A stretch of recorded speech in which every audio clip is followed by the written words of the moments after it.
Bonjour et bienvenue pour un nouveau format court. Aujourd'hui, on va parler de sommeil et aujourd'hui, on va continuer notre exploration un peu plus en détail des 4 macros du sommeil. On avait commencé ça il y a 2 semaines avec le premier macro du sommeil qui était la quantité. Aujourd'hui, on va voir le deuxième Q de notre formule QQRT. Le deuxième Q après la quantité, c'est donc la qualité.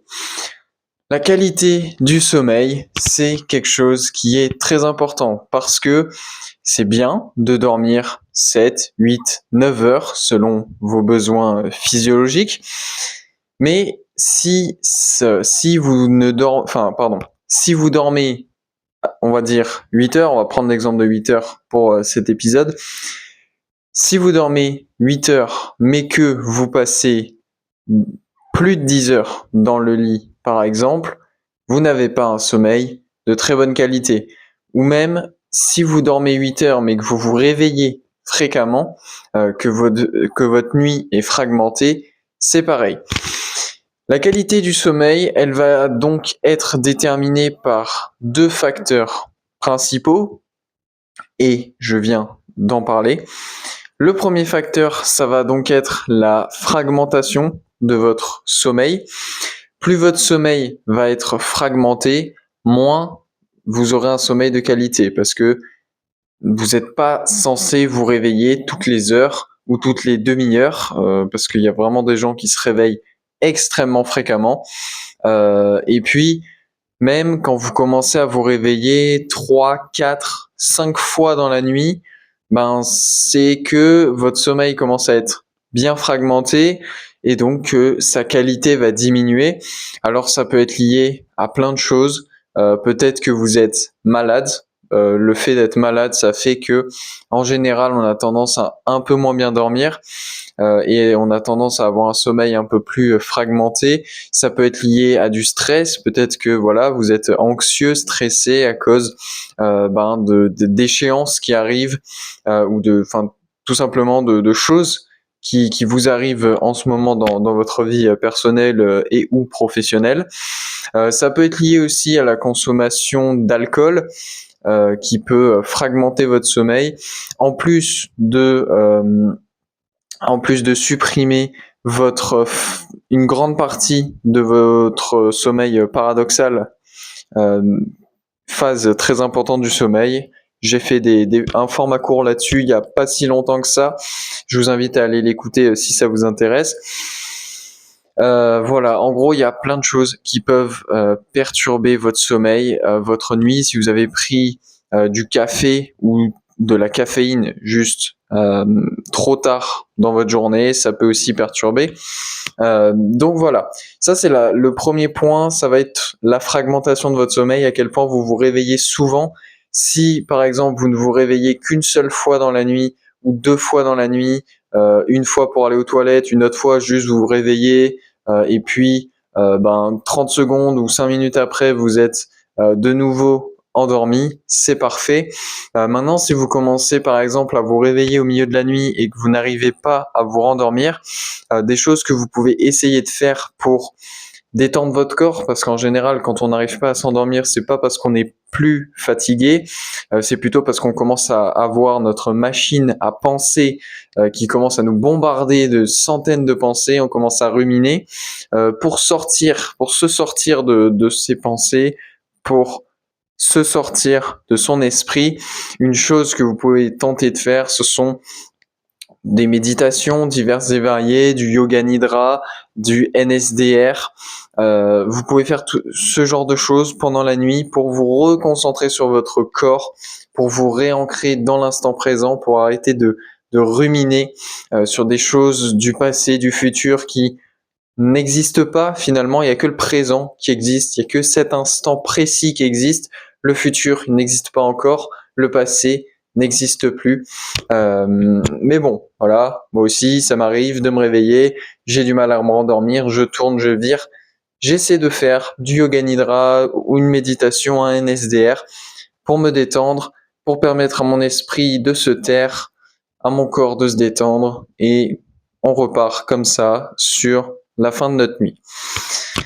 Donc, le nombre de fois, et puis il y a plein de fois aussi, hein, par exemple quand vous buvez de l'alcool, quand je dis que vous allez avoir un sommeil fragmenté, vous n'allez pas forcément vous rendre compte. Vous allez avoir des micro-réveils de 10 secondes dont vous ne serez même pas conscient.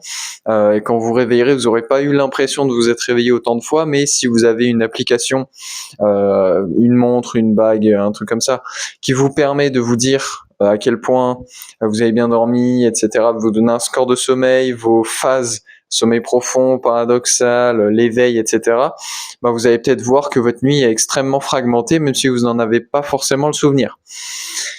Donc en gros, au moins vous vous réveillez dans une nuit, au mieux c'est. Parce que bah, vous aurez plus de chances d'avoir la bonne quantité de sommeil profond en début de nuit, la bonne quantité de sommeil paradoxal vers la fin de votre nuit, et donc d'en tirer tous les bénéfices dont nous avons parlé, donc comme je l'ai dit, dans des formats courts déjà, que vous pouvez retrouver sur YouTube. Vous allez dans la playlist sommeil, vous les trouverez très rapidement, et sur les plateformes d'écoute, vous pourrez les trouver aussi, c'est marqué dans le titre, sur la miniature, bref, ça, vous trouverez ça facilement. Maintenant, la deuxième métrique clé, comme je l'ai dit, ça va être donc pour la qualité de votre sommeil, ça va être l'efficacité de votre sommeil. Comme je vous ai dit, si vous dormez 8 heures par nuit, mais que vous avez passé 12 heures dans le lit, c'est pas une bonne efficacité du sommeil. Comment est définie l'efficacité du sommeil? L'efficacité du sommeil, c'est un ratio, elle s'exprime en pourcentage, en pourcent. C'est un pourcentage qui s'exprime donc en pourcent, pardon, je vais y arriver. Et c'est le ratio entre le temps de sommeil total et le temps passé dans le lit total. Comme je l'ai dit dans le dernier format court sur le sommeil, quand on parlait de quantité de sommeil, il ne faut pas confondre le temps passé dans le lit et le temps de sommeil réel. C'est-à-dire que si vous vous couchez à 23 heures et que vous vous levez à 7 heures du matin, vous avez passé 8 heures dans le lit, mais il y a très peu de chances pour que vous ayez dormi 8 heures. Vous avez certainement dormi, si vous êtes très bon, 7h30, sinon c'est plutôt du 6h30 ou 7h. Votre efficacité du sommeil, une bonne efficacité du sommeil en tout cas, c'est une efficacité qui est au-dessus des 80, voire même des 85%. Parce que quand vous commencez à être en dessous, c'est que vous êtes réveillé trop longtemps, et donc il y a plusieurs raisons à cela. Encore une fois, soit vous êtes par exemple malade et vous n'arrivez pas à vous endormir, ou à vous rendormir à cause de votre maladie, parce que vous avez le nez bouché, parce que vous avez des douleurs, etc. Ça, c'est totalement compréhensible, mais en général, c'est passager, à moins que ce soit une maladie chronique, malheureusement. Après, ça peut être lié à d'autres choses. Ça peut être lié, par exemple, à de l'apnée du sommeil, qui fait que vous faites de l'apnée et donc, pam, vous réveillez. Donc, l'apnée du sommeil, en plus donc de diminuer votre qualité du sommeil et votre quantité de sommeil totale sur une nuit, ça a de très grosses conséquences. Ça va avoir de très grosses conséquences si ça n'est pas traité sur votre espérance de vie. Les gens qui sont atteints d'apnée du sommeil et qui sont pas traités, ils perdent plusieurs années d'espérance de vie. Donc c'est pas quelque chose à prendre à la légère du tout. Vous pouvez essayer une application, j'ai aucun lien avec cette application, mais vous pouvez essayer une application pour savoir si vous ronflez, si vous faites de l'apnée du sommeil. Vous pouvez tester une application qui s'appelle iRonfle, donc I comme la lettre I de Inde, et ronfle comme le verbe ronfler, R-O-N-F-L-E. Donc iRonfle, c'est une application qui vous permet d'enregistrer tous les bruits la nuit, notamment donc de vos ronflements, pour savoir si oui ou non vous faites de l'apnée du sommeil ou si vous ronflez, parce qu'encore une fois, c'est important de le savoir pour votre santé, pour votre longévité. Donc voilà, ça peut être lié à plein de choses, mais en gros, si votre efficacité du sommeil elle est en dessous des 80%, c'est qu'il y a un problème. Ça peut être aussi lié au 4e macro du sommeil qui va être votre chronotype. Tout simplement, vous n'êtes pas aligné avec votre biologie. Si vous forcez votre corps à dormir à des horaires où il n'a pas envie de dormir, évidemment, votre sommeil sera de bien moins bonne qualité et vous aurez plus de difficultés à avoir un sommeil vraiment réparateur. Voilà donc pour la qualité du sommeil. Donc voilà, vous dormez suffisamment, c'est important, mais il faut aussi avoir un sommeil de qualité, il faut avoir suffisamment de sommeil profond, environ 20% de votre temps total de sommeil. À peu près pareil, 20-25% de votre temps de sommeil total doit être aussi du sommeil paradoxal. Évitez donc de se réveiller trop de fois dans la nuit. Si on commence à avoir un sommeil trop fragmenté, c'est qu'on a un sommeil de moins bonne qualité. Et puis la dernière chose, c'est donc d'avoir une efficacité du sommeil qui soit au moins de 80, si ce n'est de 85%. Donc en gros, si vous passez 10 heures dans le lit, il faut au moins dormir 8 heures, si c'est pas 8h30, tout simplement.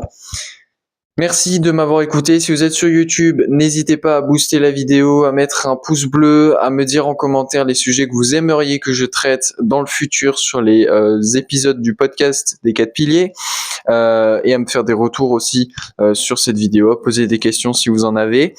Et puis n'hésitez pas aussi à vous abonner, à partager. Et pareil, si vous êtes sur les plateformes d'écoute, n'hésitez pas à mettre 5 étoiles.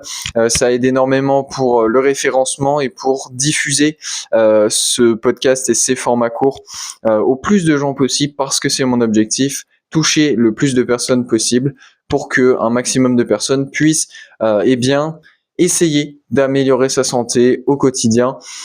C'est l'objectif. Voilà, merci beaucoup. Nous, on se retrouve évidemment samedi 18h pour un nouveau format court. La semaine prochaine, mardi à 18h, pour un nouvel épisode du podcast des 4 piliers et pour 2 formats courts, jeudi et samedi à 18h également.